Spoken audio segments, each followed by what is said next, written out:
की દ્વારકાધીશ की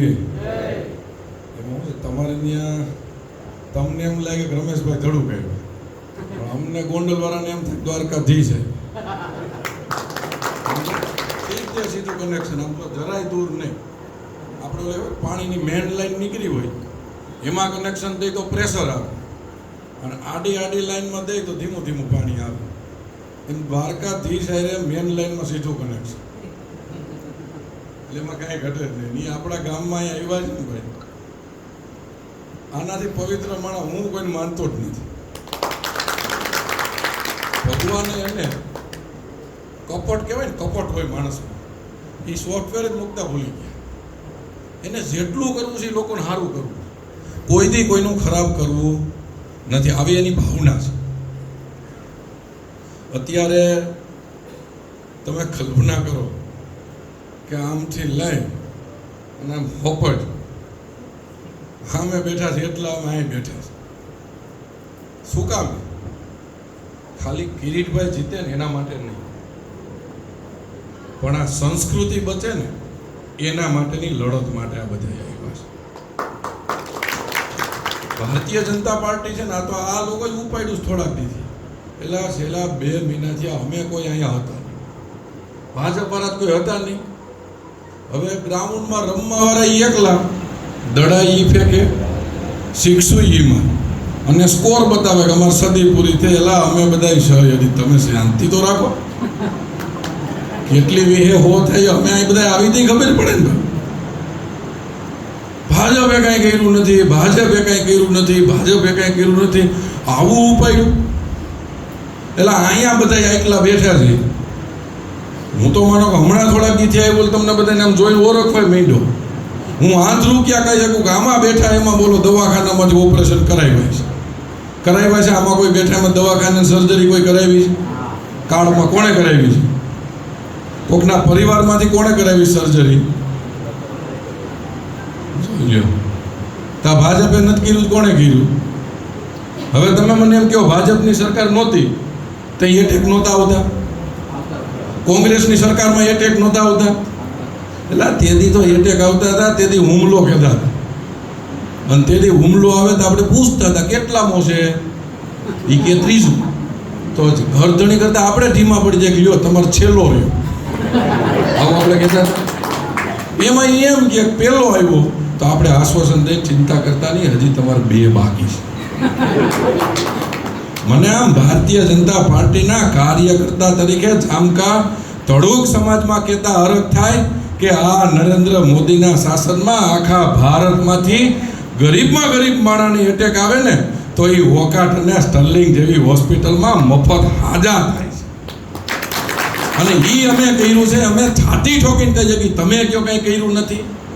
એટલે માંડવીમાં કોઈક વસેટીઓ આવીને 2000 લઈ ગયો હોય. અમે એવું નથી કહેતા કે ન લીધા હોય, આવડી મોટી સરકાર આવે વસેટિયા કોઈક લઈ જાય, પણ એલા 60,000ના ફાયદો આપણી સરકારે કરાવ્યો છે. કે આમ આદમીની સરકાર હોય, પંજાબમાં છે, દિલ્હીમાં છે, કોઈથી તમે પોપટોય લીધો છે? હવે તમારા ગામના સરપંચ હોય, આગેવાન હોય, એ કાંઈક કામ કરે એની કીધે ભૂલ થાય ભાઈ. ભૂલ કોની કીધે થાય? હવે તમે બેઠકમાં બેઠા બેઠા ખાલી ઉંમર વધારો, કાંઈ કરો નહીં, તમારા ઘરનું ન કરો, ગામનું ન કરો, સમાજનું ન કરો, બેઠા બેઠા ઉંમર વધારો. ઉંમર લાયક તો થાય જ ન થાય. હવે એ ઉંમર લાયક થાય બેઠો બેઠો એની કીધે કાંઈ ભૂલ થાય? એટલે અમે 60,000નો ફાયદો કરાવ્યો છે, ભૂલ થઈ જાય છે, પણ અમે ફાયદો કરાવ્યો અહીંયા કંઈક થઈ છે ને. હવે આ લડવાઈ હોય એને તમારા વિસ્તારનું કંઈ સારું કર્યું છે? એટલે કિરીટભાઈ એટલા વર્ષથી રાજકારણ કરે છે. અમે નથી કહેતા ભૂલ ન થઈ હોય, પણ કરે એની કીધે ભૂલ થાય. તમે આ વિસ્તારનું કૂપન નથી કાઢ્યું, તમે હાલી નીકળ્યા છો, અમે આગેવાન, તમે છે ને હાંબેલાના આગેવાન અહીં ભાઈ. સાચું છે કે નહીં ભાઈ? અને આ તો ભાઈ ગીર છે હો, ગીરનો રાજા હાવ જ હોય. અહીંયા માનો ખૂટિયા મૂકી જાય આખા સૌરાષ્ટ્રમાંથી, ગુજરાતમાંથી, અને એને જંગલનો રાજા બનાવવો જ બને એમ. આ તો ખૂંટિયાની જેમ કહેતા હતા કે અમે છે. એટલે અમારા સિંહને તમે પટમાં તો આવવા દો. હવે તમને ખબર પડે કેટલી વી હો થાય. અને મારો તો વધારે હું આજ છે ને મારા મામા થાય છો એટલે હું તમારો ભાણિયો છું. હું અહીંયા 10-12 દીથી આ મહેનત કરું છું. એના મૂળમાં વાત છે ને ભાઈ, ખાલી વિકાસ નથી. હું જો વાત કરું છું ને મારા રૂવાડા ઊભા થઈ જાય છે. આ હિન્દુ સંસ્કૃતિની વિરાસત માટે અમે વાત કરવા આવ્યા. આ સરકાર પહેલી વાર એવી છે કે સોમનાથનો વિકાસ કરે છે. અયોધ્યામાં ઉત્સવ થયો, તમારા ગામમાં ઉત્સવ થયો હતો? કેવો થયો હતો? એટલે અયોધ્યામાં મંદિર બન્યું અને જામકામાં ઉત્સવ હું કામ કર્યો તેનો મને જવાબ આપો. કે હું તમે હિન્દુ છે, 550 વર્ષ પછી મારો તમારો રામ મંદિરમાં બેસે છે, એનું હિન્દુ તરીકે તમને મને ગૌરવ છે, એટલે અહીંયા ઉત્સવ કર્યો હતો. અને ઈ કેજરીવાલ આ ગોપાલભાઈ જેના કુળમાંથી આવે છે અને ઈ કેજરીવાલ એમ કે રામ લક્ષ્મણ સીતા નથી, કૃષ્ણ નથી, એ વાત આપણે સહન કરી શકી? આ એને સજા દેવા માટે, વાત કરવા માટે અમે અહીં આવ્યા છે કે મારી તમારી સંસ્કૃતિનો ખંડન કરે એવા માણસોને મત અપાય? તમે એક જણો હો ભાજપને મત અપાવશો ને, એટલે ભાઈ ભાજપનો ધારાસભ્ય બને કે ન બને સરકારમાં કઈ ફેર પડશે? હાલો કિરીટભાઈ જીતા નથી, એક વાત તમે સમજી લ્યો, તો આ સરકારમાં કઈ ફેર પડશે? પણ યાદ રાખજો, મારી તમારી સંસ્કૃતિમાં ફેર પડશે. તમારે અહીંયા લોટી ખોલે તો કોની લોટી આવે? જમનાજીની લોટી આવે. આપણી સંસ્કૃતિમાં એક વાત આવે છે કે ગંગાનું સ્નાન, જમનાજીનું પાન એટલે ટીપા મૂકે, અને નર્મદાજીના ખાલી દર્શનથી આપણા પાપ ધોવાય છે. આવું આપણા શાસ્ત્રોમાં કીધું છે કે ગંગાનું સ્નાન, આપણે હરિદ્વાર ગંગામાં ડૂબકી મારવા જાય છે, જ્યારે જમનાજીની લોટી ખોલે ત્યારે આપણે એમાંથી 2 ટીપા મોઢામાં પાણી મૂકી છે, જમનાજીનું પાન કરી છે. અને આ ભારતીય જનતા પાર્ટીની સરકારે નર્મદા દર્શન કરવા નથી જવાનું, મારા તમારા ગોરામાં પધરાવી દીધું. તો એ યમુનાજીનું પાન જ્યારે દિલ્હીમાં કેજરીવાલની સરકાર આવી, ભારતીય જનતા પાર્ટીની સરકારે ગંગાની સફાઈ કરી કે એ અમારી માં છે, ગંગામાં કચરો ન હાલે, અમારી માં છે, ત્યારે ભાજપવાળાએ કેજરીવાલને વિનંતી કરી કે તમારી સરકાર છે, ગંગા અમારી માં છે, જમના અમારી માં છે, તમે જમનાજીની સફાઈ કરાવો.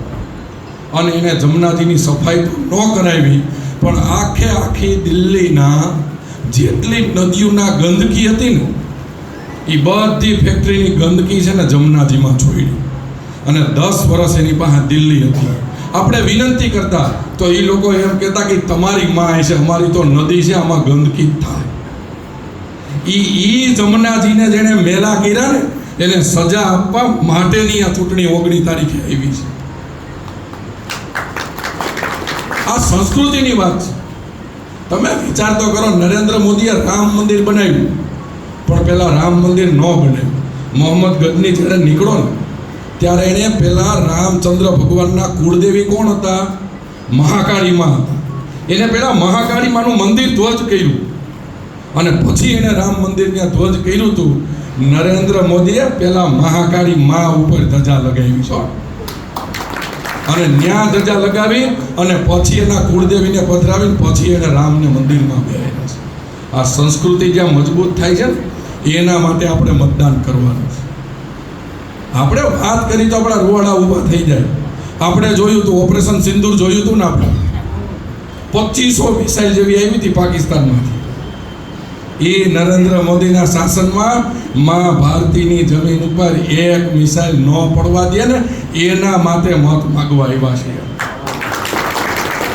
તમે આની દૂરંદૃષ્ટિ તો જોવો તમે, કે એક સમય હતો કે પાકિસ્તાને યુદ્ધમાં આપણું ભુજનું એરપોર્ટ ઉડાવી દીધું અને સુરજબારીનો પુલ તોડી નાખ્યો, અને પાકિસ્તાન બાજુ વહી જાય એવી પરિસ્થિતિ ઊભી કરી. ત્યારે આ તો એ સમયે માધાપર ગામની પટેલ સમાજની, લેવા પટેલ સમાજની મહિલાઓએ એરપોર્ટ રાતે હાજુ કર્યું, નગરાજ કચ્છ પાકિસ્તાન ભેગું વહી ગયું.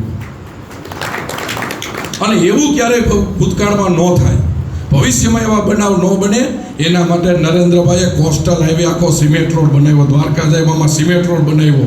એ 2 ફૂટનો સિમેન્ટ રોડ માણાને હાલવા માટે નથી બનાવ્યો કે યુદ્ધની સ્થિતિ આવે ને ત્યારે આખા ભારતના ફાઇટર જેટને ઉતરી શકે ને એના માટે નરેન્દ્રભાઈએ સૌરાષ્ટ્રના રક્ષણ માટે બનાવ્યો છે. થોડી સંસ્કૃતિ મજબૂત થાય છે.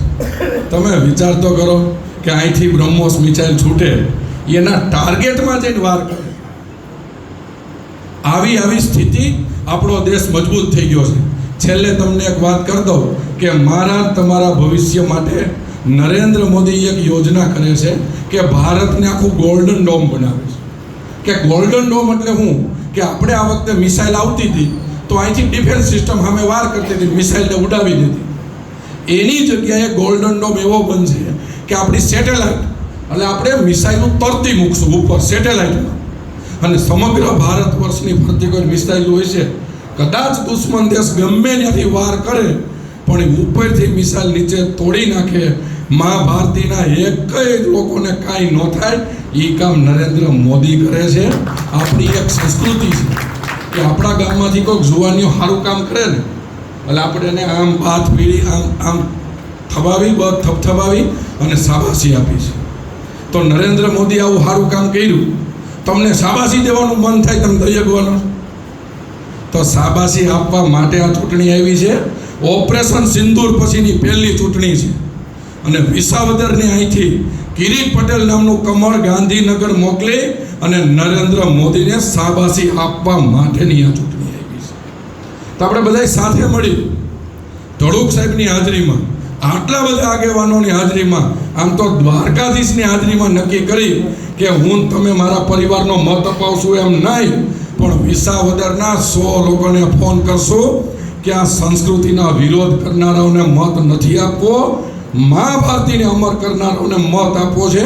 તો આપણે બધાએ 19 તારીખે જામકા ગામનો ઇતિહાસ રચી અને મોટું મતદાન થાય એની અપીલ કરવા માટે આવ્યા છીએ. ભારત માતા કી જય. વંદે માતરમ.